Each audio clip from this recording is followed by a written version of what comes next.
औज़ु बिल्लाहि मिनश शैतानिर रजीम। बिस्मिल्लाहिर रहमानिर रहीम। सुरुवात आपल्या सर्वांचा निर्माता, मालक, पालक, शासक, सर्वे सर्वा सर्वज्ञ अल्लाह ईश्वर किंवा गॉडचे नाव। मी सर्वप्रथम जमाते इस्लामी हिंद पी राजातर्फे आपल्या सर्वांचं स्वागत करतो, अभिनंदन करतो की धगाधगीच्या जीवनातून आपला अमूल्य असा वेळ काढून जमाते इस्लामीच्या विनंतीला मान देऊन आपण इथे उपस्थित राहिला।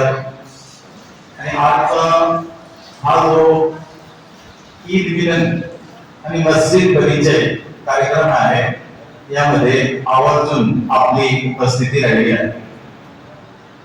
कार्यक्रमाचे दोन भाग आहेत।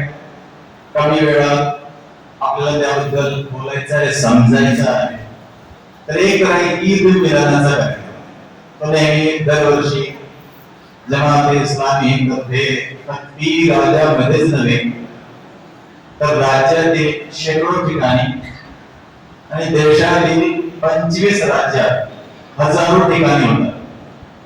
कारण जमाते इस्लामी हिंदची स्थापना 1941 मध्ये झाली आणि त्या काळापासून म्हणजे ज्याला जवळजवळ 84 वर्ष झाले, 84 इयर्स, तर 84 वर्षापासून असे शेकडो आणि हजारो ईद मिलन कार्यक्रम, परिचय कार्यक्रम आणि गेल्या 20-25 वर्षापासून मस्जिद परिचय, मदरसा परिचय, तर या दोन कार्यक्रमांचं सुद्धा आयोजन जमात इस्लामी तर्फे 25 राज्यांमध्ये केलं जातं। या मागची भूमिका आणि पार्श्वभूमी अशी आहे की देशातील जे 14% मुस्लिम बांधव भगिनी आहेत, त्यांचे जे दोन महत्वाचे सण असतात, रमजान ईद उल अजहा किंवा त्यासोबत प्रेषित पैगंबर मुहम्मद सल्लल्लाहु अलैहि वसल्लम यांची जयंती, आणि याबरोबर मस्जिद आणि मदरसा। तर याबद्दलची खरी खुरी माहिती आपल्या देश बांधवांना, भगिनींना पोचली जावे की जेणेकरून त्यांच्या मनात जर कधी कोणी गैरसमज टाकला असेल, गैरसमज आला असेल आणि सोशल मीडियाच्या निमित्ताने, चॅनल्सच्या निमित्ताने जर गैरसमज त्यांच्या निर्माण झाला असेल, तर तो गैरसमज दूर करायचा आणि खरा समज निर्माण करायचा।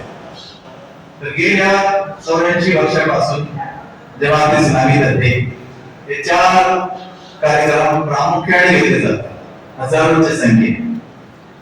जरी जमात इस्लामीचे सदस्य भारतात कमी असले तरी आवर्जून एकटी अशी जमात आहे मुस्लिमांमध्ये की साऱ्या इतर धर्मियांचे लोकांना, पुरुषांना, महिलांना बोलावून या 4 प्रकारचे कार्यक्रम घेतात। आजचा जो कार्यक्रम आहे, पहिला भाग ईद मिलन। ईद म्हणजे हर्ष आणि उल्हास यांचा संगम, दोन्ही होतात। आणि प्रामुख्याने ही जी ईद असते, रमजानाची ईद, रमजान ईद, ईद उल फित्र, यामध्ये 29-30 दिवस रोजे, उपवास, फास्टिंग घेऊन त्याची सोडवणूक फित्रद्वारे करतात, त्याला ईद उल फित्र म्हणतात। तर ईद उल फित्र 31 मार्चला भारतामध्ये आणि जगभर 223 देशांमध्ये, भारतामध्ये 21 कोटी लोकांनी आणि जगभर 200 कोटी लोकांनी ईद उल फित्र साजरी केली।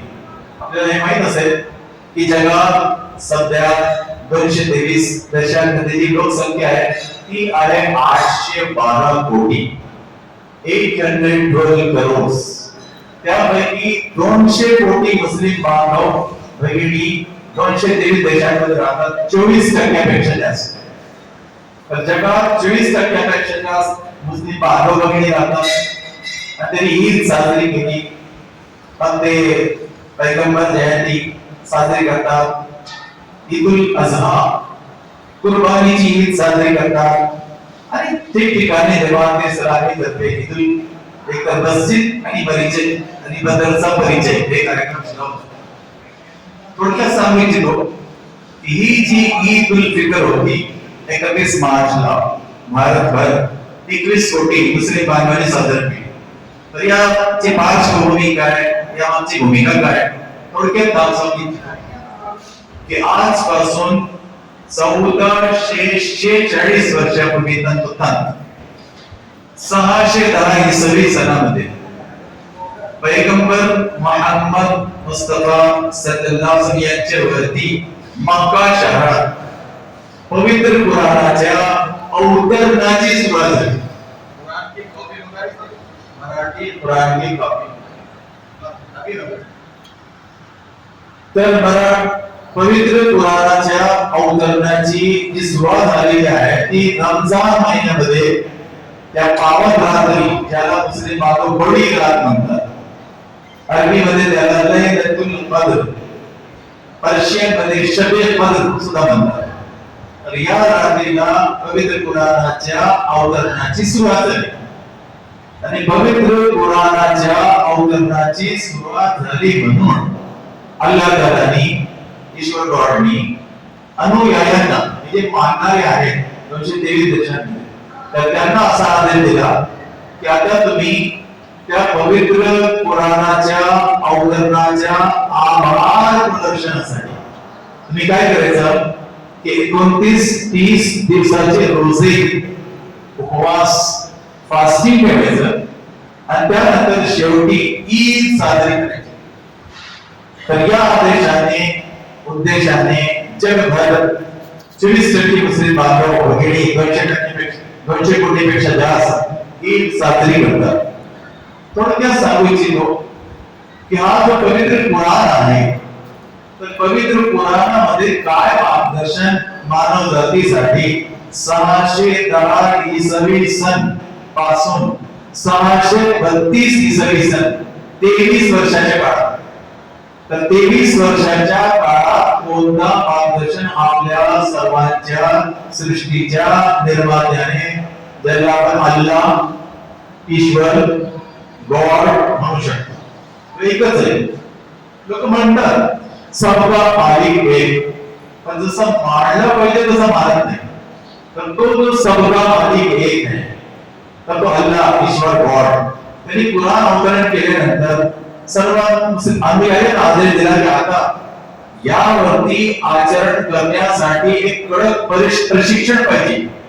याशिवाय या कुराणाच्या आदेशांचं पालन करणे, आचरण करणे सोपं होणार नाही. मग तुम्ही काय करायचं, 29-30 दिवसाचे, जे चंद्रमासाप्रमाणे, जो कधी 29 कधी 30 होतो, तर चंद्रमासाप्रमाणे तुम्ही 29-30 दिवसाचे रोजे, उपवास, फास्टिंग करायचे आणि शेवटी मी साजरी करायची. जेणेकरून काय होईल की कुराणामध्ये अल्लाहने मानव जातीच्या मार्गदर्शनासाठी, कल्याणासाठी, समृद्धीसाठी, भल्यासाठी, साफल्यासाठी जो पूर्ण मार्गदर्शन दिलेला आहे, जीवन व्यवस्था दिलेली आहे, तर तो मार्गदर्शन आणि जीवन व्यवस्था त्यावरती आचरण कसं करायचं आणि खऱ्या अर्थाने संयम, सबुरी, सहनशक्ती, सहनशीलता, बिअरिंग कॅपॅसिटी कशी निर्माण करायची. तर यासाठी तुम्ही देशात नव्हे तर पूर्ण जगात रोजा करा, फास्टिंग करा, उपवास करा. तुम्हाला सांगू इच्छितो की 223 देशांमध्ये उपवास, रोजा, फास्टिंग किती काळाचा असतो. न्यूझीलंड पासून सुरू होतो 11 तासाचा, साधारण 11 तासापासून रोजाची सुरुवात होते. भारतामध्ये येताना पूर्ण 12 महिन्यात तो 12 तासापासून 14.5 तासाचा. सध्याचा जो रोजा होता मार्च मध्ये तो 13.5 तासाचा. मे जून मध्ये तो 14.5 तासाचा होतो. आणि जगात एक देश आहे आइसलँड, मी त्याबद्दल सुद्धा माहिती घेतली. तर आइसलँड मध्ये जो रोजा असतो, उपवास असतो, फास्टिंग असतो, तो 19 तासाचा असतो. म्हणजे त्यांना भुकलेले, ताणलेले आणि इच्छा पूर्णतापासून दूर राहण्यासाठी 19 तासाचा संयम बाळगावा लागतो. आणि त्यांना खाण्यापिण्यासाठी जो आपले नमाज अदा करण्यासाठी 3 नमाज येतात, ते अदा करण्यासाठी त्यांना 5 तास भेटतात. इतर तर आम्हाला जवळजवळ 8-9 तास भेटतात, तर त्यांना 5 तास भेटतात. तरीही आइसलँडचे 10,000 मुस्लिम बांधव, त्यापैकी 7 वर्षाच्या वरची मुस्लिम बांधव वेगळी रोजा धरतात. आणि 11 तासापासून तर 19 तासापर्यंतचा पूर्ण जगभर 223 देशांमध्ये लोक रोजा धरतात. या निमित्ताने मला कल्पना करते की जर कुणी 11 तासापासून 19 तासापर्यंत भुकलेला आहे की पाण्याचा एक थेंब सुद्धा गिळायचा नाही, अन्नाचा एक कण सुद्धा जिभेवर सुद्धा घ्यायचं नाही, आणि इच्छा पूर्णतेपासून दूर राहायचा, तर त्याची सहनशीलता, संयम, सबुरी किती जास्त प्रमाणात त्याला निर्माण होईल मला कल्पना करते. मी तर छोटा उदाहरण देतो. मी 2 दिवसापूर्वी औरंगाबाद मध्ये होतो, संभाजीनगरमध्ये. महिला बसले होते, कारण तिथे महिलांचा ईद मिलन प्रसिद्ध करीत. मी त्यांना सांगितलं की ताई, माझ्या मध्ये इतकं संयम निर्माण झाला की आता जर घरी माझी पत्नी सुद्धा बसलेली होती की माझ्या पत्नीने जेवण देण्यासाठी अर्धा तास 1 तास उशीर जरी केला तर मी रागवत नाही. कारण मला खाण्यापिण्यापासून संयम करण्याची जी सवय आहे ना, ती 13.5 तासाची. तर मी कशाला रागवायचं ना? आणि त्यांना मी सांगितलं, आमच्या बहिणींना, मुस्लिमेतर बहिणी बहुसंख्य होते तिथं, तर त्यांना मी सांगितलं की बऱ्याच असं होतं की बाहेरून आला पुरुष पती, तर तो काय करतो, अरे जेवण आहे का द्या, वाढ लवकर. अहो किती झगडे, तंटे, आणि एवढंच नाही, यावर हत्या झाले. तो अर्ध्या तासात 15 मिनिटात तू जेवण का वाढलं नाही, तू झगमारत होती घरी.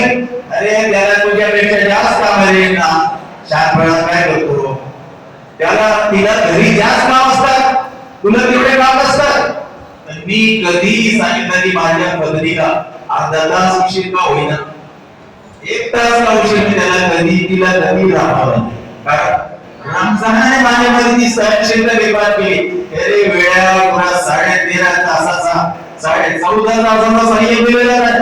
मग कशाला वेळासारखं करतो अर्धा तासासाठी ना 1 तासासाठी. तर मी माझ्या पत्नीला कधी राहत नाही. छोटा भाग आहे का प्रशिक्षणाचा, छोटा भाग आहे का? तंटे सुटतात, तंटे निर्माणच होत नाही घरी.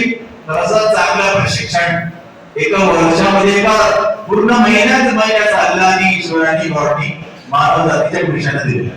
त्या बहिणीची ताई आमच्या आले होते, ते इतके खुश झाले, प्रसन्न झाले. सर आता मोठा फायदा सांगितलं की रोजांचा, उपवासांचा, फास्टिंगचा हा सुद्धा फायदा आहे.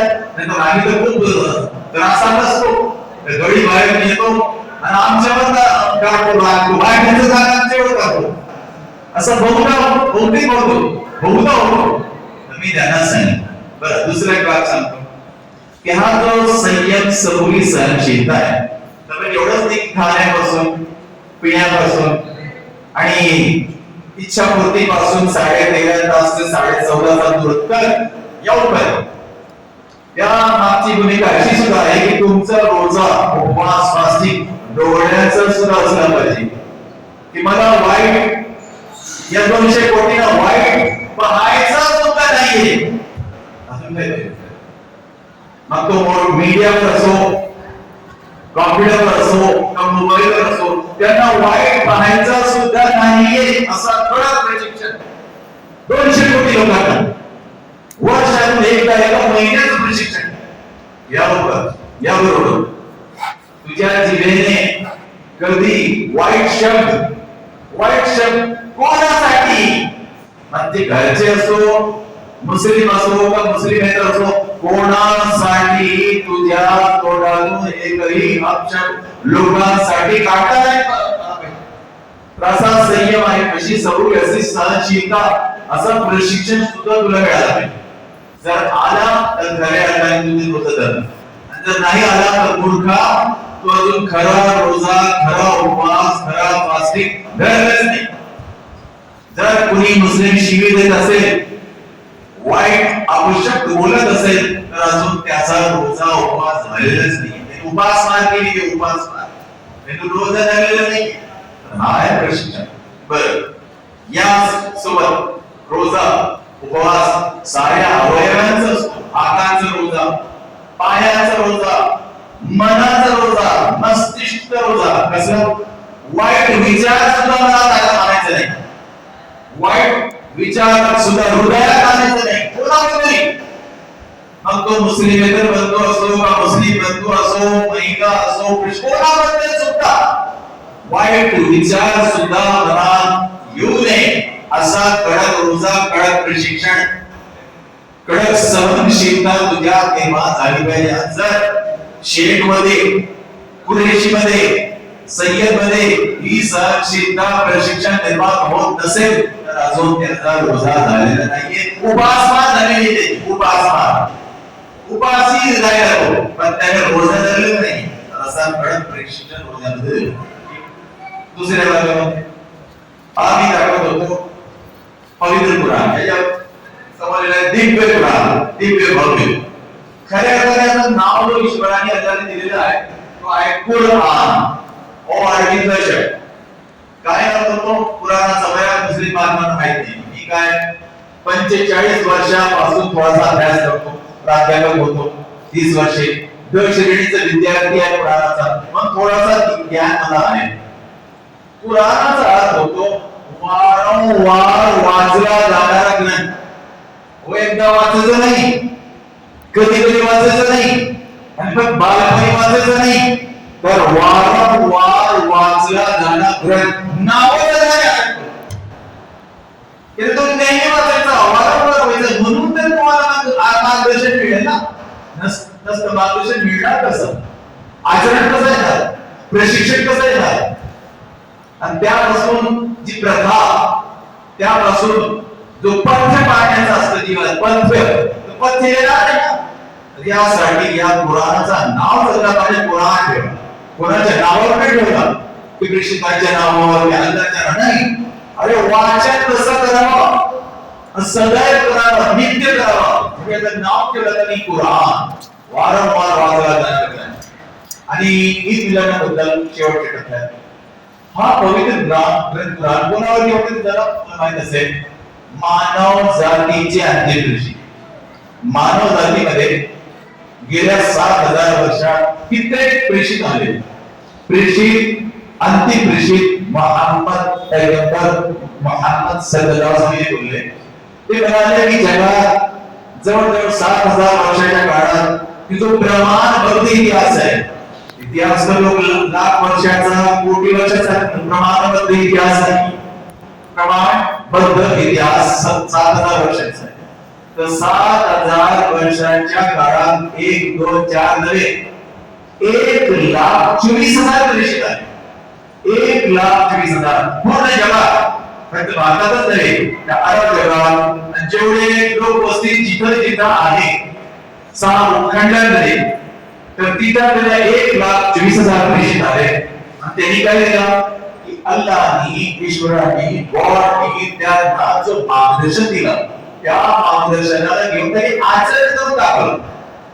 हा कुराण सुद्धा 610 ते 632 23 वर्षाच्या काळात ज्यावेळेस पवित्र पैगंबर, अंतिम पैगंबर मोहम्मद मुस्तफा सल्लल्लाहु अलैहि वसल्लम यांच्यावरती अवतरित झाला, तर या पवित्र ग्रंथामध्ये 114 अध्याय, 140 चॅप्टर्स. या पवित्र ग्रंथामध्ये 6236 आयती, श्लोक आहेत, ओवी आहेत. आणि या पवित्र पुराणामध्ये 78,000 शब्द 78,000 शब्द आहेत. तंतोतंत 1400 वर्षापूर्वी तो कुराण अवतरित झाला. आणि त्या काळात पैगंबर मोहम्मद मुस्तफा त्याचे जे अनुयायी होते त्यापैकी 7 असे होते की ते त्यांच्या सोबत असायचे आणि ज्याच्याकडे मार्गदर्शन अवतरित व्हायचा ते त्याला अरबीत अवतरित लिहायचे. कशावरती? उंटाच्या कातडीवरती ते लिहायचे. आणि तुम्हाला आश्चर्य वाटेल, आजही जगात उंटाच्या कातडीवरती लिहिलेले कुराणाच्या 2 प्रती जगात उपलब्ध आहे. सुरक्षित तंतोतंत परिपूर्ण. कुठे आहे? नंबर 1 टर्की देश, तिथलं राज्य इस्तानबुलचं म्युझियम, त्याचं नाव आहे टॉप कॅफे. तुम्ही गुगलवर जा, विकिपीडियावर जा, ब्लॉगवर जा, तुम्हाला ते पूर्ण माहिती. तर त्यामध्ये उंटाच्या कातडीवरती लिहिलेला 1400 वर्षापूर्वीचा 1446 वर्षापूर्वीचा पवित्र कुराण पूर्णपणे लिहिलेला आहे. आणि दुसरी कॉपी कुठे? रशिया, ताश्कंद, समरकंद, त्याचं सेंट्रल म्युझियम. त्या सेंट्रल म्युझियम मध्ये सुद्धा पवित्र कुराणाची दुसरी प्रत आजही उपलब्ध. त्यामध्ये कोणत्या मुस्लिम बांधवाने एका शब्दाचा सुद्धा फरक केलेला नाही. आणि याची जबाबदारी मुस्लिम बांधवांनी घेतलेली नाही, त्यांच्या अवकाशाचं नाहीये. तर याची जबाबदारी त्या अल्लाह ईश्वर गॉडने घेतली. तर अल्लाहने स्वतः पवित्र कुराणामध्ये आदेश दिला की आता शेवटचा धर्म मी अवतरित करीत आहे आणि याच्या सुरक्षेची जबाबदारी मी घेत आहे. आता प्रलयापर्यंत याला उर्दूवाले नियामत, इंग्रजीवाले डे ऑफ जजमेंट म्हणतात. तर त्या दिवसापर्यंत या पवित्र कुराणामध्ये बदल कोणत्या मौलवीला, मुफ्तीला कोणाला करता येणार. आणि तंतोतंत 1400 वर्षापासून 1446 वर्षापासून हा पवित्र कुराण उपलब्ध आहे. त्या 2 प्रतीपासून दुसरी जे प्रती आहे जगात ते 1000 निर्माण झाले, प्रिंट झाले. तर त्यापासून ते त्याचा प्रिंट घेतात. तर फायनल जो एडिशन आहे, जुनाच एडिशन आहे 2 ठिकाणी. ठीक आहे. शेवटचे टप्प्यात पवित्र पुराणामध्ये हा आहे थेअरीचा भाग. थेअरी सैद्धांतिक मार्गदर्शन. मग याचा प्रात्यक्षिक कोण आहे, प्रॅक्टिकल कोण आहे? तर पैगंबर मोहम्मद मुस्तफा सल्लल्लाहु अलैहि वसल्लम की ज्यांच्यावरती 23 वर्षाच्या काळात पवित्र कुराण अवतरित झाला. तर त्यांनी आचरणातून आदेश दाखवला लोकांना की या पवित्र कुराणाच्या आयतींचा, ओवींचा, श्लोकांचा आत्मसात कसं करायचं, आचार विचार त्याचं कसे व्हावे. तर पैगंबर मोहम्मद मुस्तफा सल्लल्लाहु अलैहि वसल्लम आचरणातून परिपूर्ण आदेश दिला. या बाबच्या शेवटच्या टप्प्यात पवित्र पुराणामध्ये आणि पैगंबर मोहम्मद साहेबांच्या प्रॅक्टिकल थिअरी आणि प्रॅक्टिकल यातून काय कळतं? 5 तत्व साऱ्या मानवजातीसाठी, जगातील 812 लोकांसाठी 5 तत्व भेटतात. कोणते? पहिलं तत्व निर्मिती, क्रिएशन काय आहे. साऱ्या मानवजातीची निर्मिती, सृष्टीची निर्मिती नंबर 1. नंबर 2 निर्माता, मालक, पालक, शासन, सर्व तो कोण आहे, त्याचा अस्तित्व काय, आदेश काय. नंबर 2. नंबर 3 जीवनाचा उद्देश काय, what is the aim of life. Number 4 जीवनाचा मार्ग कोणता आहे, what is the way of life. आणि 5वा जीवनाचा अंत काय आहे आणि जीवनाच्या अंतानंतर काय.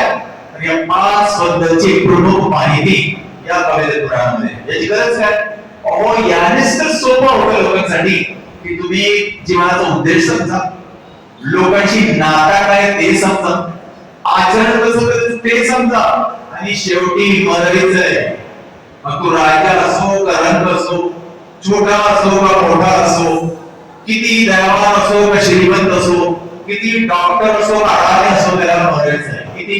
60 ते 80 मध्ये साधारण सरासरी आहे 60 ते 80. तर 60 ते 80 मध्ये त्या ईश्वराकडे परतताना तुझ्याकडे 5 मुद्द्यांची माहिती होती का? त्यानुसार व्यतीत केला का? तो आपल्याला विचारणार आहे, सर्वांना विचारणार आहे. 812 कोटी व्यक्ती शेवटचे 5 मुद्दे आहेत. पहिला मुद्दा की निर्मिती. निर्मितीमध्ये दोन भाग आहेत, एक तर सृष्टी म्हणून, दुसरे मानवता. म्हणजे मानवताची सुरुवात कशी झाली, तर मी जगात जेवढे धर्म आहे सर्वांचा मी अभ्यास केला. जगात एवढे मत आहे गेल्या 45 वर्षात तुम्ही सुरुवात केली 1979 मध्ये, 1979 मध्ये. तर 45 वर्षापासून मी ध श्रेणीचा विद्यार्थी आहे. पुराणाचा, दुसऱ्या धर्मांचा, इतिहासाचा, जिओग्राफीचा, पंथांचा.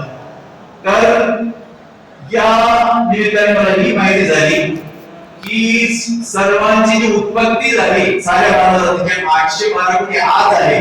पूर्वी कित्येकशे कोटी गेले, पूर्वी कित्येकशे कोटी आले आपल्याला माहित नाही. पण त्या सर्वांची उत्पत्ती झाली ती पहिले एका जोडप्यापासून.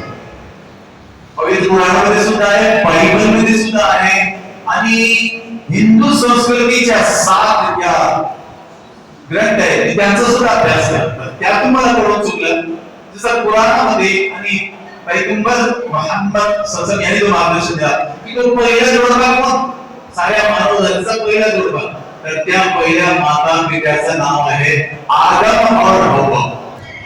अरबी मध्ये, उर्दू मध्ये, पर्शियन मध्ये आदम. आदम सर्वांची पहिली पिताजी, हव्वा सर्वांची पहिली माता. बर, मी ज्यावेळेस हिंदू संस्कृतीमधल्या 7 पुस्तकांचा अभ्यास केला तर तिथे मला कळून चुकलं की भविष्य पुराण आणि भागवत पुराण त्यामध्ये पहिल्या पिताजीचं नाव आहे आदिम आणि पहिल्या मातेचं नाव आहे हव्या. तर इथेही थोडासा शब्द उच्चार वेगळा आहे पण सत्य एकच आहे की आदम, हव्वा आणि हव्या. माझा पीएचडी बायबल मध्ये, माझा एमफिल पुराण मध्ये, पीएचडी तर बायबल मध्ये. तर बायबल मध्ये ज्यावेळेस मी वाचलं तर बायबल मध्ये पहिल्या जोडप्याचं नाव आहे एडम अँड ईव. आता कल्पना आदम और हव्वा, आदिम आणि हव्या, एडम आणि ईव. काय करतो हो, थोडासा उच्चारच करते, उच्चारच होते भाषेप्रमाणे, पण सत्य एकच आहे, तथ्य एकच आहे. सर्वांचे पहिले पिताजी एकच होते, सर्वांची पहिली माता एकच होती. आता नाता काय झालं, भाऊ आणि बहीण. बऱ्याच लोकांना माहिती, पण मी मनातून मानतो की हे भारतातले 144 कोटी सुद्धा माझे भाऊ आणि बहीण, आणि जगातले जे 812 कोटी आहेत ते सारेच माझे भाऊ आणि बहीण आहेत. जर तुम्हाला एक ठणकावून सांगतो, मुस्लिम बांधवांना विनंती करतो, मुस्लिम बांधवांना ठणकावून सांगतो की जर 21 कोटी भारतातले आणि जगातले 200 कोटी जर यांच्या मनात कधी असा आला की नाही हे आपले बंधू नाही, या आपल्या बहिणी नाही, तर तुम्ही खऱ्या अर्थाने मुस्लिम काय माणूस सुद्धा होऊ शकत नाही, तुम्ही होऊ शकत नाही. अरे जर तुम्ही सत्य मानतच नाही, सत्याचं आचरण करत नाही, तर मग कसले मुस्लिम, कसले अनुयायी. तुम्ही अनुयायी आत्मसात करणारे अशक्य प्रयत्न करू. हा सत्य निर्मिती होती. बरं, निर्मितीबद्दलचा ध्यास काय करून द्या अगदी थोडक्यात. पहिला ध्यास निर्मितीबद्दल 812 कोटी बद्दल की सर्वांशी भाऊ बहिणीसारखा प्रेम. 812 कोटी भाऊ बहिणीसारखा प्रेम. आणि दुसरा ध्यास मरेपर्यंत जेवढी सेवा करता येईल तेवढी सेवा. आणि जर असा 21 कोटींनी केला, जर असा भारतातील 144 कोटींनी केलं, जर असा ते 812 कोटींनी केला, तर कोणता काहीच राहणार नाही. कोणता व्याविचार, कोणता वैर, कोणता राहणारच नाही ना. पण आपण मानत नाही. मुस्लिम सुद्धा खऱ्या अर्थाने मानत नाही, मुस्लिम तर माणूस सुद्धा खऱ्या अर्थाने मानत नाही. पहिला. दुसरा तत्व जो आहे की निर्माता कोण, निर्माता आहे. बऱ्याच लोकांना असं वाटतं की निर्मिती आहे पण निर्माता नाही. हो, मला काय अंतर हो, जर विचार करा, शास्त्रशुद्ध पद्धतीने विचार करा की निर्मिती आहे का निर्माता नाही, असं होऊ शकतं. अहो, निर्मिती आहे का निर्माता सुद्धा आहे. कारण निर्मात्याशिवाय निर्मिती येऊ शकत नाही, होऊ शकत नाही, नियंत्रण होऊ शकत नाही, निर्मिती चालू शकत नाही. निर्माता आहे म्हणून निर्मिती आहे, निर्माता आहे म्हणून नियंत्रण आहे, निर्माता आहे म्हणून त्याची उत्पत्ती सुद्धा आहे आणि त्याची मृत्यू सुद्धा आहे. तर नेहमी राहिले असते ना, मला बेनिफिट्स असते, चांगलं जर खाल्ले पिले असते, चांगले विटामिन घेतले असते तर मग राहिले असते ना नेहमी. आणि ज्यांनी जीवन दिलेलं आहे ना तो परत सुद्धा घेईल. तो एक निर्माता आहे, पण तो त्यांनी निर्मिती दिलेली आहे सृष्टीला सुद्धा आणि मानवाला सुद्धा. तिसरा तर जीवनाचा उद्देश काय आहे बऱ्याच लोकांना माहिती, मुस्लिमांना सुद्धा माहिती. अहो जीवनाचा उद्देश आहे परीक्षा. आपल्या सर्वांची परीक्षा चालू. किती वर्षाची? 60-80. कोणाची 60ची, कोणाची 80ची, कोणाची 10ची, कोणाची 12ची. मला इतका दुःख झाला परवा.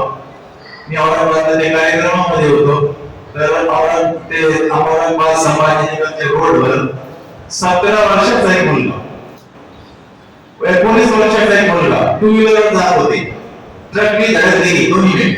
17 आणि 19 और 70-80 नाही. काय माहित झालं, तो जीवन देतो तोच परत घेतो. कधी कोणाला परत घ्यायचं तो ठरवतो, आपण ठरवू शकत नाही.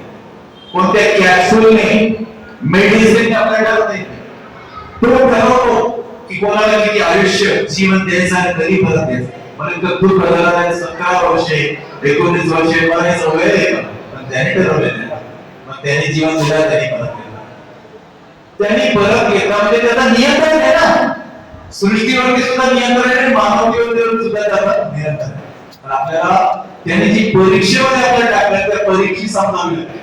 जीवनाची मध्ये परीक्षा चालू आहे. परीक्षेमध्ये काय करायचं? पुण्य करायचा, पाप नाही करायचा, सदाचार करायचा, व्याविचार करायचा नाही, चांगल्या मार्गाने जायचा, वाईट मार्गाने जायचा नाही, कोणाबद्दल वैर शत्रुता मनात सुद्धा ठेवायची नाही, कोणाचाही भला ठेवायचा, समजायचा आणि आपला योगदान द्यायचा. जर अशा प्रकारे राहिले तर चांगले कोणी असो, रॉबर्ट असो, रीटा असो, रमेश रश्मी असो, रशिका असो, तर हा ध्यास उद्देश जीवनाचा तिसरा. चौथा जीवनाचा मार्ग काय? What is the aim of life, way of life.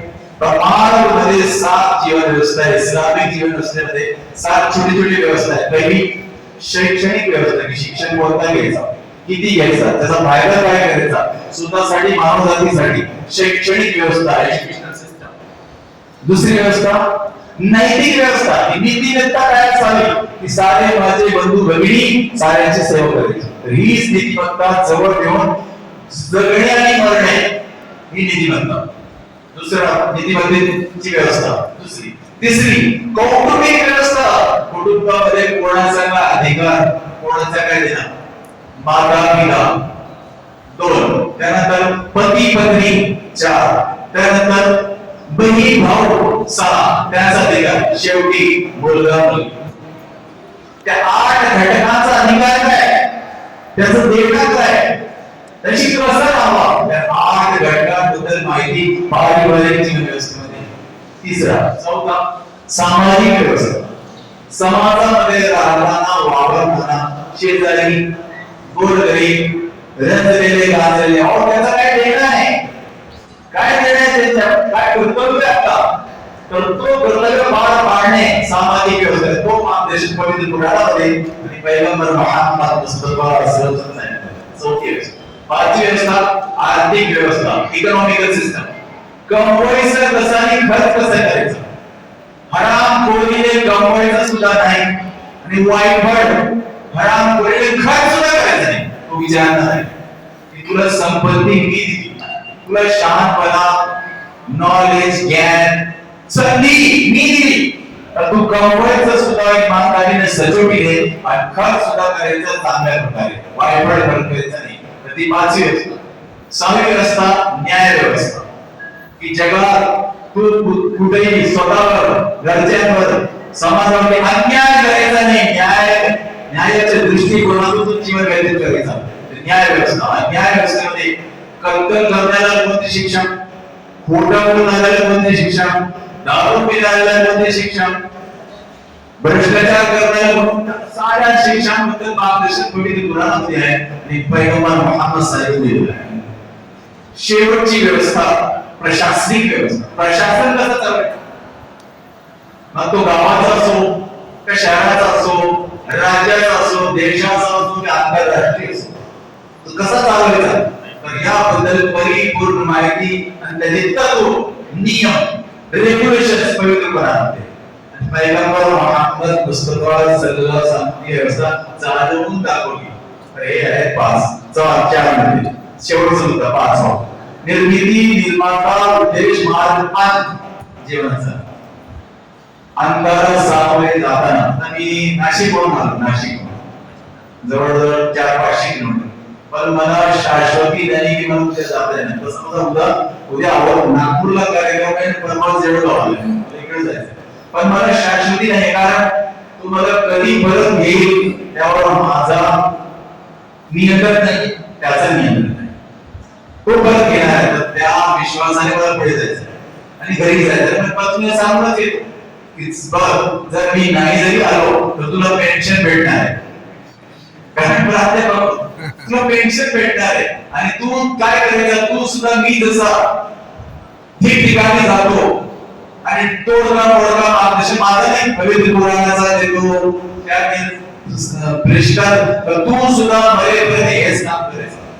आणि माझी मुलगी माझा तू त्यांना हेच प्रशिक्षण द्यायचं की चांगलेच काम करा, सृष्टीसाठी, देशासाठी, राज्यासाठी, समाजात तसंच मारा. त्यापेक्षा कोणत्या दुसऱ्या मार्गाने धरू नका. मी त्यांना हेच सांगते. ते खूप राहतात, ते चिडते. आणि जातात असं काय म्हणतात, पापशाब्द काढतात, काही जमामध्ये रिमांड करतात, हे संसद करे. आपल्याकडे नाव आहे, नियंत्रण नाही का दुसऱ्याची गाडी. मी चालतो दुसऱ्याच्या गाडीवर माझं नाव नाही. आणि त्या हल्लाचं जो नियंत्रण आहे, त्याचं मास्टर प्लॅन, त्यावर माझं नियंत्रण नाही ना. तर तिला सांगतो शेवटच्या टप्प्यात तो अंत कधी येऊ शकतो. त्याच्याकडे रेकॉर्ड कसे असतात. रेकॉर्ड एक छोटंसं उदाहरण देतो. आपला इतका छोटासा मेंदू, ब्रेन, माइंड, आपण काय निर्माण केलं, सीसीटीव्ही कॅमेरा सिस्टम आपल्याला जमतं. आणि सीसीटीव्ही कॅमेऱ्याच्या निमित्ताने सर्वांचे रेकॉर्ड टिकतोय. अरे इतकं रेकॉर्ड टिकतोय की त्या समृद्धी मार्गावरून जी ट्रक आहे, कार आहे, ती किती स्पीड जाते तो सुद्धा आपण टिकतो. किती 120 ते 130 होती आणि त्याला एसएमएस कधी पाठवतो की तुमच्यावरती 500 रुपयाचं दर. तुम्ही 130 च्या स्पीडने कशी गेले, तर तुम्हाला इतकं सांगता मग त्या विश्वासात आला डॉटला करते की तुम्ही 60 च्या 80 मध्ये काय काय केलं आणि तुमचं काय रेकॉर्ड आहे. तुमच्या समोर ते आणणारच आहे महत्त्वाचं जीवनात, कारण सर्वांना मरायचं. मग तुम्ही तुमची राख होईल किंवा माती होईल, पण जायचंय त्याच्या समोर. मग तयारी काय.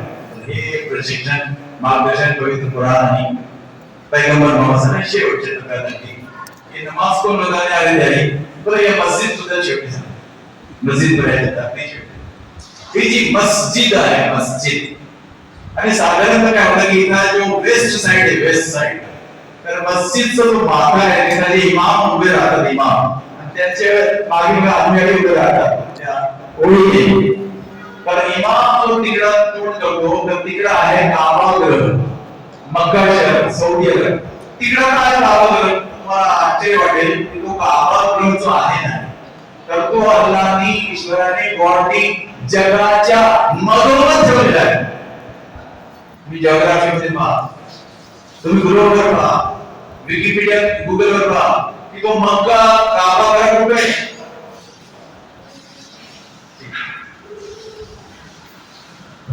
तो जगाच्या मधोमध आहे. आणि जगातले जेवढे 200 कोटी मुस्लिम बांधव आहेत त्याच्या अवती त्याला म्हणतात.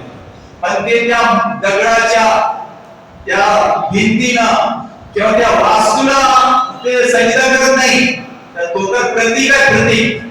अल्लाहने आदेश दिला की हा माझा प्रतीक आहे. तुमची तोंड आणि तुम्ही नमाज पठण करताना त्याच्या समोर तुम्ही त्याच्याकडे तोंड करून नमस्कार पण तुम्ही जे नतमस्तक होता ते माझ्यासाठी.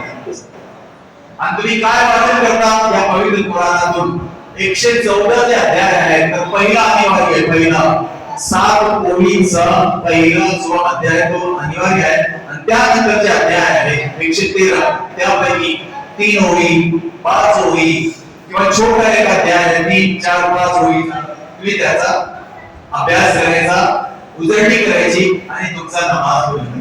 बरं, असा नमाज होतो. बरं, भारतामध्ये 55 ते 60,000 मस्जिद आहेत आणि पूर्ण जगामध्ये 36 लाख मस्जिद आहेत. आणि मस्जिद हा तो शब्द बनला सजदापासून. सजदा जो है वो बताने वाला है थोड़ा सा आवाज की वृद्धि। आइए देखिए आप सरकारी जो बोला उतना ही होता है, आप लड़ रही है इधर अरे मैं जो बोला वो करना। तर नमाज आगे की है बीच में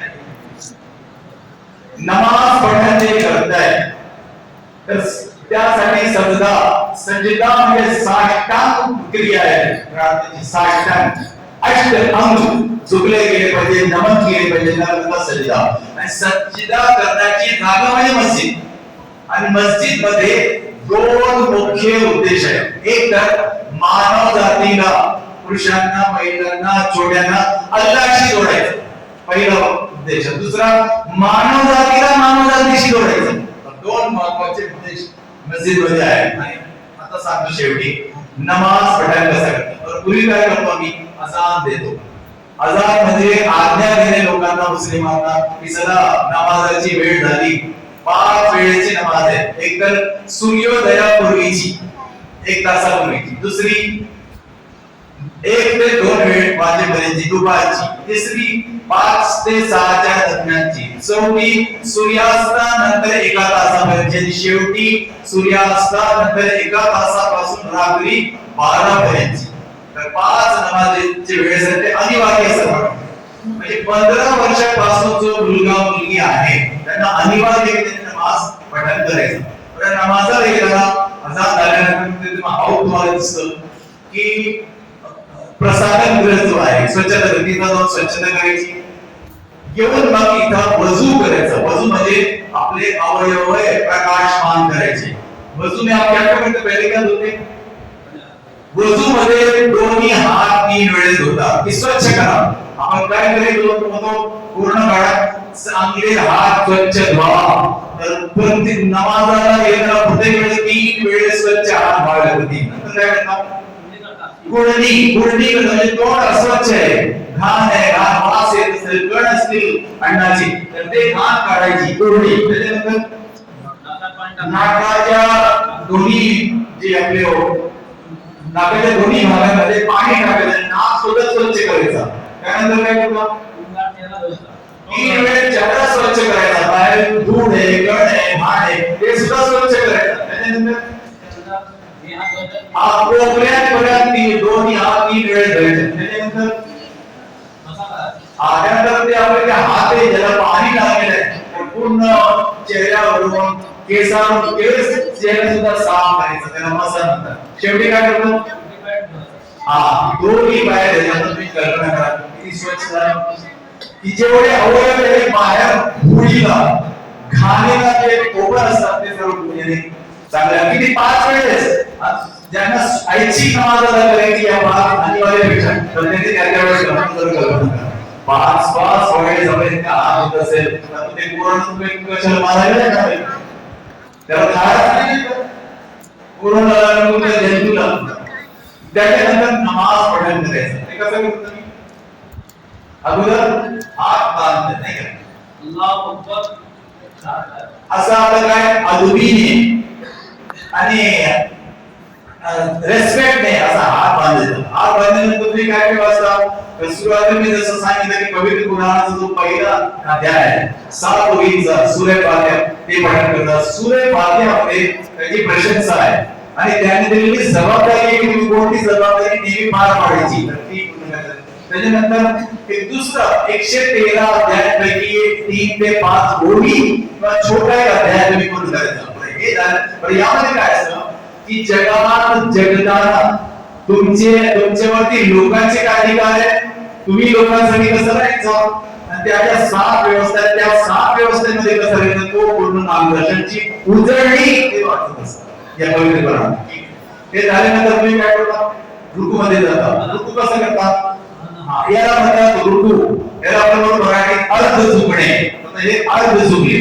अर्ध झुकल्यानंतर हे वाचतात सुभान रब्बिल अजीम, तू पाक आहे, तू स्वच्छ आहे, तूच महान आहे सर्वात पेक्षा आणि तुझी विद्वत्ता महत्ता मी वर्णन करतो। त्याच्यानंतर काय करतो तुम्ही? पुन्हा बुद्धाची प्रशंसा।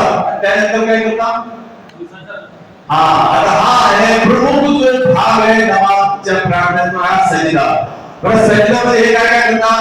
माथा, नाक, दोन्ही हात, दोन्ही गुडघे आणि पायाची बोटे ठीक आहे. तर सजदामध्ये बैठे सजदामध्ये अष्टांग सजदामध्ये अष्टांग दुबले गेले पाहिजे त्या एक अल्लाह समोर त्या एक ईश्वरा समोर त्या एक बाळ समोर. आणि पूर्ण अशा जी प्रक्रिया आहे ना ते किती वेळेस करते? कधी 2 वेळेस, कधी 3 वेळेस, कधी 4 वेळेस. आता जे 5 नमाज आहेत ना तर एक वेळेस 2दा येते सकाळी आणि सूर्यास्ताच्या वेळेस येते त्यामध्ये 3 आणि दुसरे 4 आहेत दुपारी 1 ते 2, दुपारी 5 ते 6 आणि शेवटी जी 8:30 ची होती त्यामध्ये 4 वेळेस ही प्रक्रिया त्यांनी करायची. तर हे तर झालं अनिवार्य. यानंतर ऐच्छिक सुद्धा नमाज असते. तुम्हाला इच्छेनुसार त्याला नतमस्तक व्हायचा आणि त्याला तुम्हाला प्रसन्न करायचा तर ते सुद्धा तुम्ही करू शकता. आणि शेवटच्या प्रकारे ही जी नमाज आहे ना तुम्हाला तुम्ही जरा छोटीशी कल्पना करा. हे असं आहे उभं राहिले अर्ध झोपले मग खाली साष्टांग त्यांनी प्रार्थना केली. त्याचा काय काय फायदा हो? अमेरिकेचा एक शास्त्रज्ञ तो तर असा म्हणाला की नमाजाची जी प्रक्रिया आहे 1 2 4 वेळेस नाहीये, पूर्ण 5 वेळेस ती 44 वेळेस 47 आणि तो सजदा आहे ना सजदा साष्टांग प्रक्रिया ती तर आहे 44 वेळेस. तर रकाती जे एक वेळेस त्यांनी केला ते आहे 47 वेळेस आणि तो सजदा आहे शेवटचा तो तर आहे 44 वेळेस. तर तो शास्त्रज्ञ म्हणाला की जर तुम्ही दिवसातून 47 असा करत असाल तर तुम्हाला रोग नाही येणारच नाही. कारण प्रार्थना आहे या सोबत तुमचं प्रशिक्षण तुमचं एक्सरसाइज होते आणि त्याचा मत असा आहे अमेरिकेचा शास्त्रज्ञ आणि एक शास्त्रज्ञ खोलवर गेला मला आश्चर्य वाटेल. तो तर म्हणाला की त्यावेळेस तुम्ही तो साष्टांग प्रार्थना करता साष्टांग तर त्यावेळेस तुमच्या पोटावर तुम्ही उभा आहे आणि तुमचे गुडघे झुकलेले आहेत आणि तुमचे हात झुकलेले आहेत, तुमची नाक माथा झुकलेला आहे. तर तो त्याने तर इतकं असं त्याचा विश्लेषण केला की तो म्हणाला त्यावेळेस काय होतं माहित आहे का की तुमच्या बोटांपासून रक्ताचा स्राव ब्लड सर्क्युलेशन बोटांपासून मेंदूपर्यंत आणि इतकं चांगलं आहे की तसा जर तुम्ही 94 वेळेस केला 94 वेळेस तर डोक्याचे विभाग चेहऱ्याचे विभाग आणि रक्ताची गाठ होणे डोक्याचे विभाग जीवनभर तुम्हाला होणारच नाही. जर चांगल्या पद्धतीने तुम्ही 47 वेळा असं केलं आणि तो सजदा तुम्ही 94 वेळेस जर केला तर तुम्हाला असे विभाग चेहऱ्याचे वगैरेचे घेणारच नाही. तर तो तर म्हणतो की मी तर आपल्या अमेरिकेच्या 33 कोटी लोकांना सूचना करेल की तुम्ही सुद्धा नमाज करा. कारण हे फॅसिलिटी तुम्हाला मिळते ना आरोग्याचे तर त्याचा मत असा आहे. आणि शेवटी मी तुम्हाला सांगू इच्छितो की तुम्ही सुरुवातीला पहिल्या या पुस्तकात इथं कोणती मूर्ती आहे का मूर्ती? एकही मूर्ती नाही, इथं एकही चित्र नाही. तर मग नमन कोणाला करायचा? अरे त्या एक अल्लाह या भिंती छत वगैरे तर त्याला नमन करण्यासाठी आहे. मग उच्चार काय करायचा? पवित्र कुराणाचा उच्चार. आणि यामध्ये जो मार्गदर्शन आहे तो आत्मसात करायचा, त्याची उजळणी करायची 5 वेळेस. आणि त्यामध्ये जो आदेश आहे की कसं तुम्ही त्या 7 जीवन व्यवस्थेत आचरण कसं करायचं हे तुम्हाला करायचं आहे. 7 जीवन व्यवस्थेत आता ठीक आहे. आमच्या आणि शिरपूरच्या दरम्यान मला जास्त जायचं नाही म्हणून मी विचारत होतो. ठीक आहे. तर अशा प्रकारे आम्ही कोणतं चित्र सुद्धा मूर्ती सुद्धा ठेवलेली नाहीये. अल्लाहची सुद्धा चित्र मूर्ती नाहीये, पैगंबर साहेबांचा सुद्धा चित्र मूर्ती नाही. कारण आपल्याला शांत चित्त आपला पूर्ण डोका आपला मेंदू आपली विचार शक्ती याचं जो मार्गदर्शन आहे आणि पैगंबराचं मार्गदर्शन त्यावर आपल्याला त्याचा हे करायचं आहे, कॉन्सन्ट्रेशन करायचं हा होता नमाज. शेवटी मी तुम्हाला विनंती करतो की नमाज पढ़ने के शेवटी तुम्ही काय करता? आखिर में क्या करते आप नमाज में? उसके बाद क्या करते? प्रार्थना. आता तुम्हाला आश्चर्य वाटेल की ज्यावेळेस प्रार्थना करतात ना प्रार्थना तर मग स्वतःसाठी नव्हे तर घरच्यांसाठी समाजासाठी देशासाठी आणि विश्वासाठी ते प्रार्थना करतात. शेवटी जी प्रार्थना होते आहे तर ती साऱ्या विश्वासाने की हे अल्लाह, हे ईश्वरा, तू सर्वांना सत विवेक बुद्धी दे, सर्वांना साफल्य दे, सर्वांना शांती दे, समृद्धी दे, साधारण जीवन दे, घरदाई आणि मानवता जीवनाचा. आणि शेवटी ते प्रार्थना करता गेली, अल्लाह, ईश्वरा, तू 60 ते 80 चं जीवन संपत असताना आम्हा सर्वांना तू स्वर्गात टाक, नरकात टाक. आमचा इथलं जीवन सुद्धा स्वर्गासारखं नरकाचं करू नको, आणि तिथं आम्हाला परत गेल्याना तू स्वर्गात टाक, नरकात टाकू नको. ही प्रार्थना ते शेवटी करतात. आणि जगभर 36 लाख मस्जिदीमध्ये, भारताच्या 60,000 मस्जिदीमध्ये हे प्रार्थना केली जाते. तर ही प्रार्थना तर खऱ्या अर्थाने मुस्लिमांनी केली, असा आचरण केला तर आपल्या भारतात जगात कोणताच वैर, तुष्टीकरण आणि कोणतंच शत्रुत्व राहणार नाही. शेवटी मुस्लिम बांधवांना ठरवून सांगेल की 5 वेळेस नमाज अदा करा, चांगली उजळणी करा. बऱ्याच लोकांना माहिती नाही. मी तर 45 वर्षापासून वाचतो आणि थोडीशी माहिती मला आहे, पण बऱ्याच मुस्लिम बांधवांना म्हणजे जवळजवळ 90% पेक्षा जास्त मुस्लिम बांधवांना पूर्ण कुराणाचा अभ्यास नाहीये आणि पैगंबर मुहम्मद साहेबांच्या जीवनाचा अभ्यास नाहीये. आणि शेवटी मी ही प्रार्थना केला, ईश्वरा, आमचा चांगला भारत देश, आमचं देश, आमचं राज्य महाराष्ट्र, आमचं गाव, यावर तू आपली सुरक्षा, आपली शांती, समृद्धी, कल्याण तू सर्वस्वी अर्पण कर. आम्हाला चांगल्या तऱ्हेने राहण्यासाठी, एकमेकांची सेवा करण्यासाठी आणि एकमेकांची सेवा करून भाऊ बहिणीसारखा राहून स्वर्गात येण्याची आम्हाला संधी दे, लाभ दे. आणि मी तर एवढाच सुद्धा सांगू इच्छितो की आपल्या सर्वांना स्वर्गात जायचं, नरकात जायचं नाही. स्वर्गात जायचं, स्वर्ग समोर येणारच आहे. एकदा डोळे मिळले तो फिल्म सुरू होणार आहे, ती स्वर्गाचा, नरकाचा. त्यासाठी काय करायचं? शेवटची विनंती, हा आपल्यासाठी विनामूल्य उपलब्ध आहे. आमच्या सुभाष साहेबांनी ज्यांना आवड असेल तर उपलब्ध विनामूल्य घरी घेऊन जा. मराठी भाषांतर आहे आणि पवित्र जीवन पैगंबर साहेबांचा 23 वर्षाचा, त्याची सुद्धा ते सीरत देतील. तर एक विनंती करून की जीवनात एकदा तरी ते पूर्ण वाचा. मुस्लिमांना सुद्धा थटकावून सांगतं की तुम्हाला काय वारंवार वाचायचं, वारंवार. पण आपल्या मुस्लिम धर्मांना विनंती करून एकदा तरी जीवनात पवित्र कुराणाचा अभ्यास करा आणि पवित्र जीवनी पैगंबर मुहम्मद साहेबांची त्याचा त्याचा अभ्यास करा, जेणेकरून आपण सण चांगल्या गोडीने घरी राहू, स्वर्गात राहू आणि आपण सारे स्वर्ग सुद्धा असं चांगल्या पद्धतीने पडू. तिथेही आपल्याला शिवकुर्मा वगैरे चांगला खायचा प्यायचा आहे स्वर्गामध्ये. एवढी विनंती करून मी माझे थोडे शब्द संपवितो. खूप खूप धन्यवाद.